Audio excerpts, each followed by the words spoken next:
Mulher é muito consumista, muito gastadora, gasta com coisas supérfluas ou não sabe lidar muito bem com dinheiro. Na verdade, não é muito racional na hora de lidar com dinheiro. Todas essas frases foram vocês que nos enviaram e contribuíram para o tema de hoje: estigmas financeiros relacionados a mulheres. Sejam todos muito bem-vindos. Eu sou Jaqueline Correia, mentora e educadora financeira. Estou conduzindo você nessa jornada aqui de uma série de videocasts sobre inteligência financeira. Aqui nós estamos abordando diversos temas de vida cotidiana, onde você vai aprender a lidar melhor, de forma sábia e inteligente, com suas finanças. Sejam todos muito bem-vindos ao tema de hoje, que são os estigmas financeiros relacionados à mulher. E para isso nós temos duas convidadas. A primeira é a Jamile Correia, que é uma empreendedora do ramo da beleza, é maquiadora profissional, especialista em noivas e em coloração pessoal. Seja muito bem-vinda, Jamile. Um prazer ter você aqui e eu quero que você se apresente melhor para que todo mundo te conheça. Oi, Jaque, muito prazer estar aqui, eu fico muito honrada pelo convite.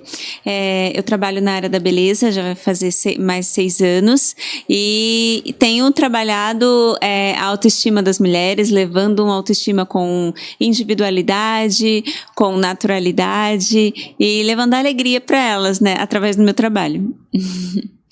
Legal. E outra presença que nós temos aqui vai ser de maneira virtual, porque ela não está aqui no Brasil, apesar de ser brasileira. A Rosa Rocha Bastos está morando na Irlanda já há um tempo e ela é administradora e economista e vai contribuir com seu conhecimento aqui com a gente. Rosa, seja muito bem-vinda. Eu quero também que você se apresente melhor para que todo mundo te conheça. Oi, Jaque, tudo bem? Muito obrigada pelo convite. É um prazer falar com vocês hoje. Como você falou, já moro aqui na Irlanda já tem um tempinho, aproximadamente 4 anos. Eu acabei de me formar agora em economia e finanças, mas estou atuando na área contábil. Muito obrigada pelo convite. Rosa, eu vou começar perguntando para você mesmo. Já entrando aqui no tema de hoje, na sua opinião, da onde vem essa impressão e essa ideia de que mulher é mais consumista ou mais gastadora? Bom, na verdade, já que eu acho que essa ideia de que as mulheres elas gastam mais é mais uma ideia, né, baseada em estereótipos de gênero do que uma realidade universal. Um estudo mostrou, né, que dos artigos direcionados às mulheres, 62% mostrou, né, que as mulheres elas gastam mais em excesso. Porém, do outro lado, né, dos artigos direcionados aos homens, se tratavam sobre como ganhar mais dinheiro. Então, a gente já vê aí uma diferença, né? E assim, eu acredito que as mulheres, né, nós podemos gastar mais em determinados segmentos, como por exemplo sapato, roupas, cosméticos, que também, né, é muito influenciado pelas redes sociais. Vocês, né, que usam o Instagram, vocês sabem, né, que é o tempo todo, né, coisas novas, estão sempre, né, nos sentimos tentadas a gastar, né, com esses segmentos que eu citei, mas também, né, por outro lado, os homens, eles também gastam em determinados setores, como, por exemplo, eletrônicos, automóveis, ou então, sei lá, alguns hobbies específicos. Então, né, essa ideia de que as mulheres, elas gastam mais é muito generalizada e simplista. Porque se pararmos para pensar, né, os padrões de gastos vai muito mais além disso, né? Varia muito, né, de pessoa para pessoa, independente do gênero. Obrigada, Rosa. Agora eu vou direcionar para a Jamile. Você acha... O que tem de verdade ou de mentira dentro dessa pergunta, né? De que mulher, dessas frases de que mulher é mais consumista ou mais gastadora? Qual é a sua opinião sobre isso? Olha, quando a gente pensa no consumismo feminino, eu consigo enxergar 3 pontos muito importantes. O primeiro deles é que, biologicamente, as mulheres e os homens são diferentes, então vão ter necessidades diferentes.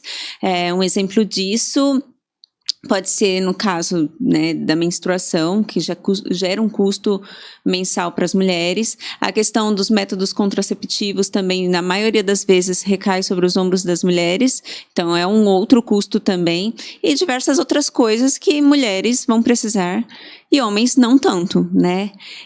E que ficam mais explícitos para a sociedade. Um outro ponto também é a questão do mercado, como a economia funciona. Produtos direcionados a mulheres costumam ser mais caros só pelo fato de ter ali uma especificação ou de ter um rótulo cor-de-rosa, automaticamente já sobe o preço. Um exemplo disso pode ser os enxovais de bebê, né? Geralmente quando o enxoval é cor-de-rosa, ele tem um valor agregado ali. E lâminas de barbear, quando é cor-de-rosa, também é um pouco mais caro. E isso faz com que a gente acabe gastando um pouco mais se formos levar por esse lado. E também a questão da cultura, né, das influências culturais que nós temos, que aqui no Brasil é super valorizado a questão da aparência, a questão da vaidade. Então, até em cirurgias plásticas, procedimentos estéticos, são super valorizados. Então, até quem não tinha o interesse de fazer, uma hora ou outra acaba pensando em fazer, e se você tem ali algum recurso a mais, com certeza você acaba caindo nessas influências. Então, eu chego à conclusão de que os gastos femininos, ele se resume nas necessidades básicas, mas também na influência cultural do meio em que essa mulher está inserida. Legal. Mas você acha, assim, você por ser profissional do ramo da beleza, você acredita que uma coisa que valide muito, talvez, seja exatamente esse fato da mulher ser mais vaidosa e por gastar mais com roupa, sapato, estética? Então, isso parece validar essa fala de que mulher é mais consumista. Até que ponto você acha que é verdade nesse quesito de levar a beleza, né, a vaidade dela, validar essa fala de ser mais consumista? Na verdade, essa indigestão social sobre o consumo das mulheres está puramente relacionada ao consumo com relação a ela mesma. Porque enquanto o salário da mulher estiver voltado para os gastos com os filhos, para os gastos com o patrimônio da família, para os gastos com outras coisas externas, ela é super guerreira, ela é super admirada. Mas quando ela olha para si mesmo e resolve comprar ali alguma coisa para ela ou fazer alguma coisa por ela, aquele gasto se torna algo supérfluo. Sendo que isso não deveria ser assim, né? A mulher, ela tem esse direito, tanto quanto o homem, de gastar com aquilo que ela valoriza para ela mesma. Então, se faz sentido para ela, eu acho super válido ela investir nisso. Obviamente que as pessoas pensam sobre isso por conta da nossa geração. A nossa geração foi impactada, anos 80, anos 90, por um tipo de comercialização do cinema, por exemplo. Quando no filme a loira vaidosa e bonita era tida como a mais burrinha, mais superficial, e aquela que não liga tanto para a aparência é sempre a mais inteligente, é a mais racional. E isso foi implantado na gente, e hoje a gente carrega esse fardo, né? A gente tem que desmistificar isso, porque a mulher consegue sim ser inteligente e ser bonita ao mesmo tempo. Não, uma coisa não anula a outra. Verdade. Uma coisa que eu também já fui questionada, já ouvi essas frases, já fui questionada, né? E a fala que me veio é exatamente essa. Muitas vezes a fama da mulher ser consumista, né, ser mais consumista, vem na verdade porque ela concentra nela as necessidades de toda uma família. Se você parar para pensar, quando eu fui questionado, perguntei, como homens, vocês lembrariam de comprar um pano de prato? Lembraria de comprar uma cortina? Lembraria de comprar um tapete? Muitas vezes é a mulher que está olhando para as necessidades da casa, do marido, dos filhos e dela própria. E por concentrar nela todas essas necessidades, ela acaba levando a fama, né? Com certeza. Mas, por outro lado, a gente não pode deixar de ver que tem muitas pesquisas e muitos dados mesmo que mostram que existe uma tendência no público feminino em ser mais consumista. E existe também um outro dado que mostra que a presença feminina no mercado financeiro, ela é ainda muito pequena. Talvez por inseguranças, medos. E aí eu vou jogar para Rosa. Rosa, o que você acha que, na sua opinião, o que explica, né, o resultado desses dados? Por que esses dados apontam essas verdades? Qual é a sua opinião sobre isso? Bom, né, existe um estigma, né, de que as mulheres, elas são menos habilidosas com assuntos financeiros, com investimentos. E assim, se tratando, né, de fatos, né, assim, apenas, né, 42% das mulheres, elas investem nada ou muito pouco do dinheiro, né, que ela tem, assim, investimentos ao longo do ano. E a participação, né, das mulheres em investimentos na bolsa, no tesouro direto, assim, é muito baixo. E assim, 3 pontos que explicam essa participação tão pequena. Primeiro de tudo é que a maioria das mulheres não são ensinadas sobre finanças, nós não somos ensinadas sobre investimento. Porque, assim, se pararmos para pensar, assim, voltando, né, lá na nossa infância, sabe, fomos ensinadas a guardar o dinheiro, sei lá, ter um porquinho, assim, é quase nada, sabe? A quantidade, assim, de meninas, né, que aprenderam sobre isso, assim, é baixíssima. Eu lembro, assim, né, 20 anos atrás, mas a minha mãe, ela sempre falava, né, tenha pelo menos 10 reais dentro da bolsa, coisa assim, porque para esse caso surge uma emergência. Então, sabe, eu já cresci com isso na minha cabeça, eu preciso ter pelo menos um pouquinho de dinheiro. Mas, assim, muitas pessoas, sabe, não aprenderam, assim, nem isso, que é mínimo, né? E outra coisa também quando se trata das escolas, não é em todas as escolas que finanças, investimento são ensinados. Uma coisa que eu acho muito legal, né, aqui na Irlanda, é que as escolas daqui, na verdade aqui só tem escola pública, né, e são muito boas, né? E eu acho que, assim, no ensino médio, todos os alunos, né, têm essas matérias, né, opcionais, assim, economia, finanças, administração, e que eu acho, assim, primordial, né? Porque desde cedo os adolescentes, né, seja meninas ou meninos, eles já são ensinados a lidar, né, com esse desafio financeiro, né, da vida. E outro ponto também é que nós achamos que não temos conhecimento nenhum. Lidar com investimento é muito difícil. Assim, né? Se nunca investimos na vida, realmente, né? Olhar para aqueles gráficos é realmente, assim, um bicho de 7 cabeças, né? Porque exige muitos anos de estudo, muito conhecimento, mas tem, assim, investimentos que apresentam, né, risco nenhum, que são muito válidos também, né? Como, por exemplo, pré-fixados, que você já sabe, né, a sua rentabilidade no final daquele determinado período de tempo. Então, assim, para quem não quer se arriscar, tem essas opções também. E o terceiro ponto, né, que eu gostaria de citar é que muitas vezes achamos que não temos dinheiro suficiente para investir, né?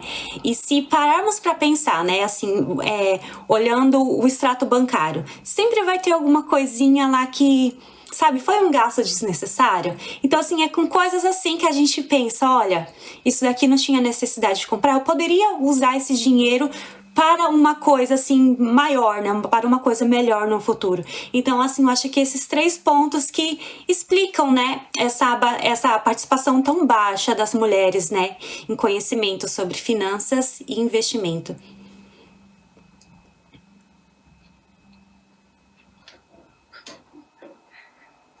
Agora eu vou direcionar a pergunta para a Jamile, porque como empreendedora do ramo da beleza, a gente sabe que a aptidão vai estar para aquilo que vai ser o seu serviço. Nem sempre a aptidão vai ser necessariamente para tudo que envolve o empreender. Empreender envolve habilidades nas mais diversas áreas, né? Por isso é um desafio tão grande. E eu sei, você já compartilhou pessoalmente de que você tinha muita dificuldade e resistência com a parte burocrática e com a parte parte financeira. Como vencer essas dificuldades, essas resistências nas áreas onde você vê que não tem muita aptidão, nas áreas que você vê que tem mais dificuldades? Eu queria que você compartilhasse a sua experiência e contasse também o quanto dessas crenças que muitas vezes, né, desses estigmas que a gente vai escutando, que acabam se tornando crenças na nossa cabeça, são elas que acabam criando essa resistência com esses assuntos em você. O quanto é verdade disso, né, de quanto isso te atrapalhou e qual é a sua experiência mesmo nessa parte financeira na hora de empreender, identificando que não é muito a sua área, né? Bom, aí eu teria que pegar um pouco do gancho do que a Rosa falou, que nós não aprendemos na escola. Nós não aprendemos administração financeira, inteligência financeira, nós não aprendemos a questões burocráticas do nosso próprio país, como declaração de imposto, a gente não aprende como os bancos ganham dinheiro, a gente não aprende a calcular taxas de nada. Então, quando a gente se depara com empreendedorismo, como foi no meu caso, eu não imaginava que eu iria empreender.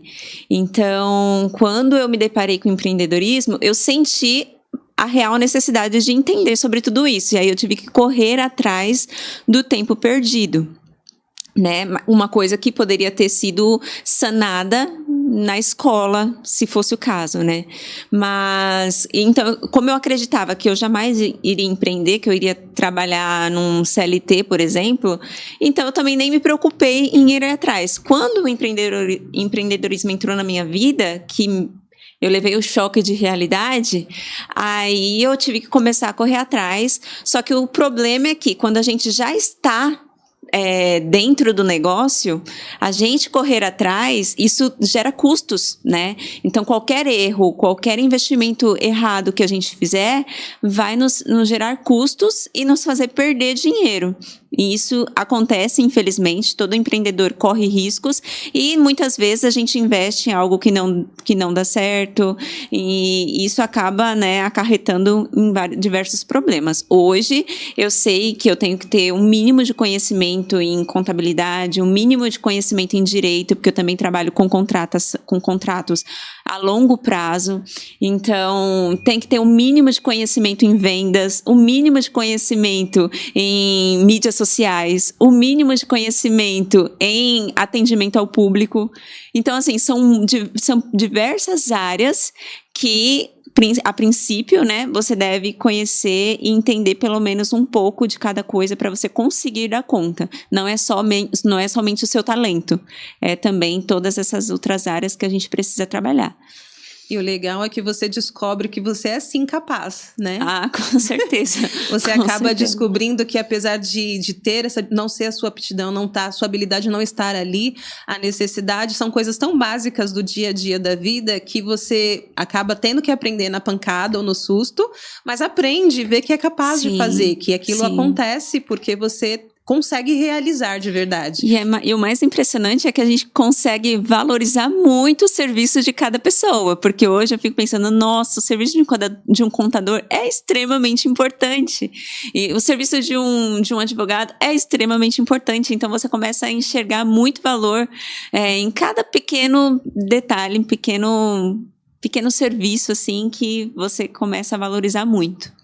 Legal. E uma outra coisa que eu vou trazer aqui, que é um assunto que está muito em pauta hoje em dia, é a economia do cuidado. Poucas pessoas conhecem, mas muito se tem falado dela. E é uma economia onde as mulheres são, assim, pioneiras. Na verdade, elas são quem mais gera essa economia, né? E eu vou pedir para a Rosa para ela contar um pouquinho, explicar melhor para todo mundo o que é essa economia do cuidado e como ela funciona, para entender como as mulheres se dão muito bem com ela. Engraçado, né, Jaque, de pensar que economia do cuidado, né, está muito em alta agora, mas é algo assim que sempre aconteceu, porque assim, a economia do cuidado, né, ela trata-se de um conjunto de ações relacionados aos cuidados para a manutenção da vida, né, seja remunerado, como por exemplo, né, o pessoal que trabalha na área da saúde, assistência social, e não remunerado, né, as mulheres, as mães, e infelizmente, né, é um trabalho que passa despercebido e desvalorizado. E vocês já pararam para pensar, né, que só estamos aqui hoje porque alguém, né, se dedicou no passado, né, para que estivéssemos aqui. E também vocês já tiveram a curiosidade de pensar, assim, quantas horas são dedicadas no cuidado da casa, no cuidado dos filhos, dos familiares? Eu vi um estudo, né, que mostrou que a maioria das mulheres gastam em média, assim, de 61 horas por semana. Assim, em média, né? Porque mulheres que têm uma jornada, assim, dupla, uma jornada tripla, ou então as mulheres, né, que trabalham em casa, então, assim, essa média aumenta, né? Então, assim, 61 horas. Se tratando, assim, de dinheiro, uma organização americana, né,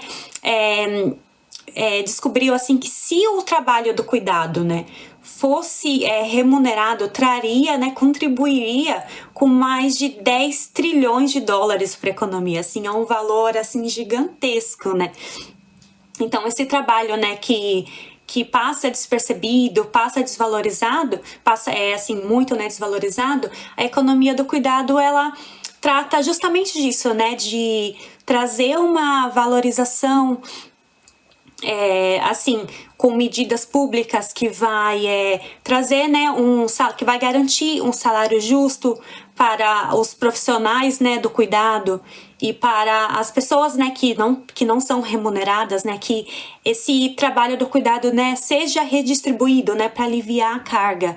Isso, né, se trata de licença paternal remunerada, essas creches subsidiadas, né, para ajudar, assim, com o tempo, né, cuidado com os filhos. E outra coisa também, né, que eu achei bem legal é que, assim, não foi aprovado ainda, mas a Constituição do Direito das Mulheres, né, tá, assim, para aprovar, assim, que as mulheres consigam adicionar um ano no cálculo da aposentadoria, né, seja por filho biológico ou filho adotivo, que seria ótimo, né? Porque a gente já sabe, né, que a aposentadoria, né, vai saber quando vai acontecer, né? E muitas mulheres, né, elas se abdicam, né, do trabalho para cuidar da família, né? Então seria bom, assim, né, se isso fosse aprovado. Então a economia do cuidado é justamente isso, né? Tratar dessa redistribuição, dessa valorização e trazer um bem-estar e igualdade, né, a todos.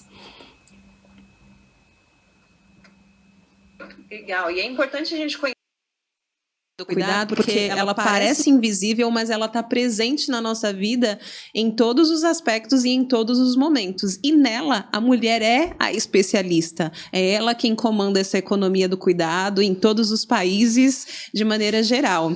E já existem pesquisas que mostram que realmente as mulheres gastam o dobro que o dobro do tempo nessa economia do cuidado do que os homens. Então, aí a fala que a Rosa disse cabe muito, que a gente precisa redistribuir melhor essa economia para que mulheres tenham mais oportunidades de ter outros tipos de remuneração, né? Que essa economia não traz uma remuneração financeira, traz outros tipos de remuneração, né?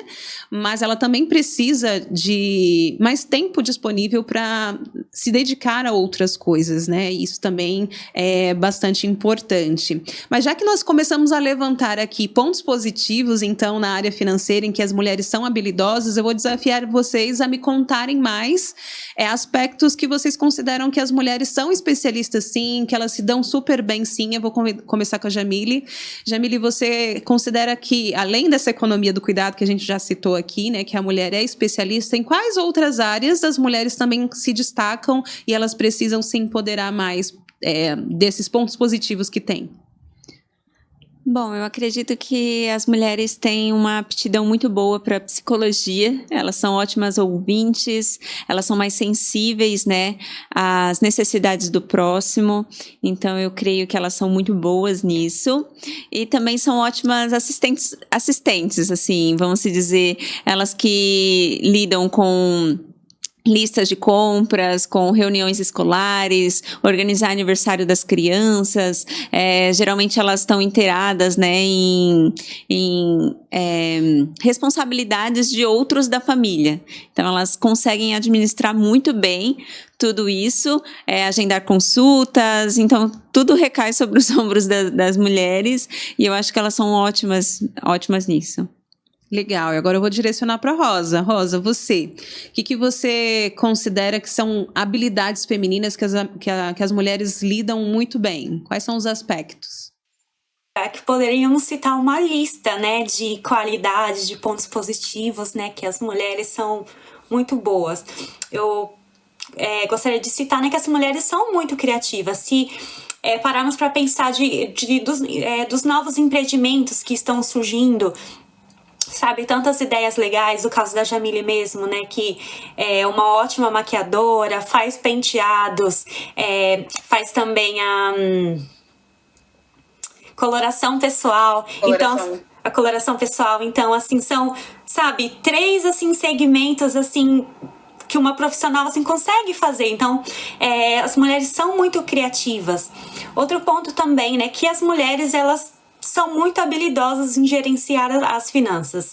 Quantas mães solos, né, que a única receita, né, que entra para casa, assim, é da mãe. Então, elas conseguem, né, assim, gerir uma família, né, com aquele salário. Então, assim, ela precisa, né, ter essa habilidade de, não, esse dinheiro aqui é para o alimento, para a escola, para as roupas, assim, para as contas, né, de luz, água. Então, as mulheres, elas conseguem gerenciar isso, assim, muito bem.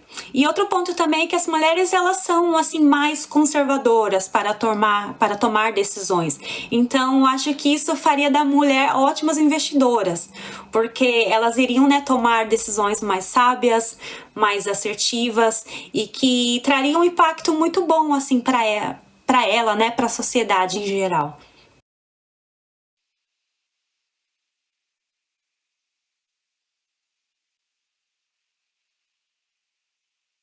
Rosa, quais são os conselhos finais que você deixa aqui para as mulheres, né? Quais são as considerações que você ainda quer complementar e trazer para contribuir ainda mais e incentivar essas mulheres a conseguirem, né, gerir melhor as suas finanças e conseguirem investir também? Quais são os conselhos que você deixa? Nós mulheres, nós deveríamos acreditar, sabe, em nós mesmas. Mulher, acredite em si mesma. Você é talentosa, você é habilidosa com questões financeiras, né, gerindo sua família. Então, assim, você é capaz de tomar decisões financeiras inteligentes. Então, primeiro de tudo, acredite em você mesma. E segundo ponto tenha... desculpa, né? O segundo conselho é, sabe, olhe as suas finanças e veja onde você está gastando o seu dinheiro, né? Aquilo é necessário, não é? Porque a partir disso, né, você consegue né, criar esse orçamento, criar uma meta financeira, e com essas metas claras e objetivas você consegue, né, atingir, né, aquilo que você sonha, né, em um futuro próximo ou não, né, com esses planejamentos a curto ou longo prazo. Então, esses são os conselhos, né, que eu deixo para as mulheres. Legal, meninas, eu quero muito agradecer a participação de vocês aqui hoje. O assunto foi muito proveitoso, riquíssimo para todo mundo, para conhecer melhor. E eu vou pedir para que vocês deixem as redes sociais de vocês, para quem quiser entrar em contato. Vou começar pela Jamile. Bom, o meu Instagram é @jamile.makeup_. Lá eu compartilho um pouco da minha rotina como maquiadora e penteadista, compartilho as experiências com as noivas, com mulheres com beleza, e é muito legal, muito bacana. Rosa, você quer deixar também as suas redes sociais, como as pessoas te encontram? Eu posso deixar, né, o meu LinkedIn, você pode me encontrar como Rosa Maria Bastos. Eu não compartilho ainda, né, conteúdos, né, na área financeira, economia, mas quem sabe, né, em breve. Mas vocês podem me encontrar no meu LinkedIn, né, com Rosa Maria Bastos. Legal, muito obrigada, meninas. Foi um prazer tê-las aqui. E eu vou deixar minhas considerações finais também como educadora financeira. Mulheres, conversem mais sobre dinheiro, vocês coloquem esse assunto na roda de vocês, vençam os medos em investir aprendendo. O conhecimento vai fazer vocês ganharem essa segurança necessária, apesar das mulheres terem muita pouca participação no mercado financeiro, no mercado financeiro entendam como o universo dos investimentos, apesar das mulheres terem muito pouca participação lá, existe um estudo que quando elas estão lá, os investimentos das mulheres, o desempenho delas, né, os ganhos delas são muito bons. Então, aproveitem dessas habilidades que vocês têm, adquiram esse conhecimento para que vocês se beneficiem deles também. Tenha muito cuidado com a violência patrimonial. Se você não tem um trabalho remunerado, se você é uma mulher do lar, que trabalha no lar, ainda assim, crie meios alternativos, use essas criatividades todas que nós conversamos aqui hoje, para ter a sua reservinha lá, tenha a sua reserva de segurança, porque isso vai servir como segurança para você mesmo, né? Então, qualquer adversidade da vida, você vai estar segura. Então, com certeza, tenham mais disponibilidade, apliquem mais tempo em aprender. Como educadora financeira, eu me disponibilizo a atender a dúvida de vocês. Deixem aqui as dúvidas que vocês têm em relação a finanças, para que nós possamos te ajudar. Vai ser um prazer conversar com você. No link da bio do Bolso Visionário tem o meu WhatsApp, vocês podem entrar em contato comigo ou até mesmo nos comentários aqui desse vídeo. Deixem os seus comentários, que vai ser muito importante para a gente responder a vocês, tirarem as dúvidas de vocês e ajudar vocês nessa jornada de desenvolver e evoluir financeiramente falando. Então, muito obrigada por vocês estarem conosco aqui até agora. Envia esse vídeo aqui para aquelas suas amigas que têm uma certa resistência aí com o assunto de finanças, para que elas também se desenvolvam financeiramente. Muito obrigada a todos e até um próximo episódio.